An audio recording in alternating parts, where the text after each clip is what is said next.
आप लोगों को लगता है कि डीमोनेटाइजेशन जिन ऑब्जेक्टिव्स की वजह से अनाउंस किया गया था वो सारे के सारे ऑब्जेक्टिव पूरे हो गए हैं? 2016 के अंदर जब गवर्नमेंट से पूछा गया था कि क्यों उन्होंने डीमोनेटाइजेशन किया, तो उसके पीछे उन्होंने बहुत सारे कारण बताए थे। लेकिन मेन कारण जो था वो ये था कि वो जो ब्लैक मनी है उसे ख़त्म करना चाहते थे, टेरर फंडिंग को रोकना चाहते थे और काउंटरफिटिंग ऑफ करेंसी को भी रोकना चाहते थे। लेकिन अब सुप्रीम कोर्ट का ये कहना है कि ये सारे ऑब्जेक्टिव्स पूरे हुए हैं या नहीं, इससे कुछ फ़र्क नहीं पड़ता। डीमोनेटाइजेशन का जो स्टेप था वो परफेक्टली वैलिड था। नए साल के पहले वर्किंग डे पर ही सुप्रीम कोर्ट ने ये लैंडमार्क जजमेंट दिया, जहां उन्होंने ये कहा that demonetization is valid by 4:1 majority. आज के हमारे वीडियो में हम इसी जजमेंट के बारे में डीप में समझेंगे। सबसे पहले हम बात करते हैं ये डीमोनेटाइजेशन की टाइमलाइन क्या थी।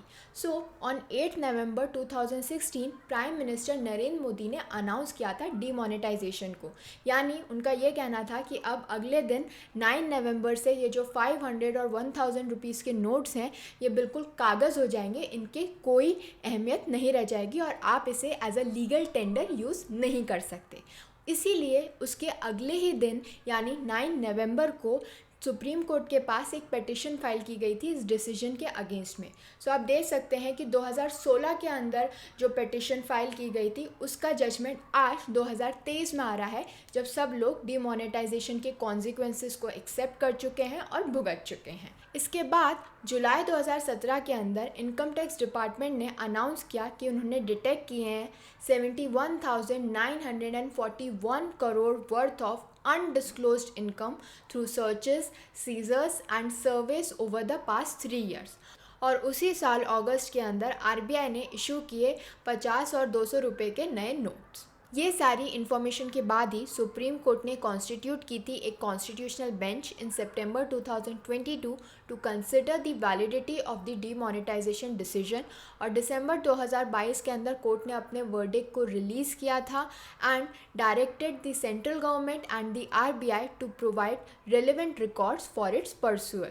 And finally, on 2nd January 2023, the Supreme Court upheld the decision to monetize 500 and 1000 rupee notes in a 4:1 majority verdict. The constitutional bench comprised of Justices S. Abdul Nazir, B. R. Gavai, A. S. Bopanna, R. Rama Subramaniam and Justice B. V. Nagaratna। और justice B we Nagarathna अकेली जज थी जिनका ये मानना था कि ये डीमोनेटाइजेशन का जो डिसीजन है वो गलत था, इनवैलिड था। और उन्होंने किस आधार पे अपना ये स्टेटमेंट दिया, इसी के बारे में अब हम समझते हैं। जस्टिस बी वी नागारत्ना का ये कहना था कि इस केस के अंदर आरबीआई का अपना खुद का कोई इंडिपेंडेंट एप्लीकेशन ऑफ माइंड नहीं था। जब उन्होंने कैंसिल किया this entire 500 and 1000 rupees notes as propose by the central government, it was just done on the basis on the opinion of the central government और उनका खुद का कोई से नहीं था। और ऐसा नहीं है कि ये जो उन्होंने वर्डिक्ट दिया ये अपने आप से दे दिया या उनकी ऐसी सोच थी। ये ओपिनियन उन्होंने फॉर्म किया था on the basis of the records made available to her by the central government and the Reserve Bank of India। जब उन्होंने इन रिकॉर्ड्स को देखा तो उनका ये कहना था कि उसके अंदर जो वर्ड्स यूज़ किए गए हैं it is as desired by the central government and government has recommended the withdrawal of legal tender of 500 and 1000 rupees notes. तो इसके अंदर ये सेल्फ एक्सप्लेनेटरी है कि ये सब चीज़ें जो हैं वो सेंट्रल गवर्नमेंट के कहने पे हुई हैं। इसके अंदर रिज़र्व बैंक ऑफ इंडिया का अपना कोई इंडिपेंडेंट एप्लीकेशन ऑफ माइंड नहीं है। और जस्टिस नागारत्ना ने ये भी नोट किया कि ये जो प्रपोज़ल है ये ओरिजिनेट हुआ था from the central government by a letter dated 7 November 2016। So we can see that this recommendation did not originate from the bank under section 26 subclause 2 of the RBI Act but was obtained from the bank by the central government। So a proposal originating from the central government is not akin to a proposal originating from the central board of the bank। और इसीलिए justice Nagarathna का ये मानना था कि ये जो concurrence RBI ने दी है, ये जो प्रपोजल उन्होंने एक्सेप्ट किया है, it can not be considered as a recommendation which is a need under section 26 subclause 2 of the RBI act. अब हम ये तो समझ गए कि जस्टिस नागारत्ना डीमोनेटाइजेशन के अगेंस्ट में क्यों थी, क्यों उन्हें लगता है कि ये इनवैलिड है। बट मेजॉरिटी जजमेंट क्या कहता है, मेजॉरिटी जो जजेस हैं उन्होंने क्या आर्ग्यूमेंट दिया डीमोनेटाइजेशन को वैलिड हेल्ड करने के लिए, अब वही हम समझेंगे। मेजॉरिटी जजेस का ये कहना था कि ये जो पावर सेंट्रल गवर्नमेंट को गिवन है under section 26 sub clause 2 of the RBI act, इसे हम रिस्ट्रिक्ट नहीं कर सकते ओनली फॉर वन और some series of bank note and not for all series of bank notes.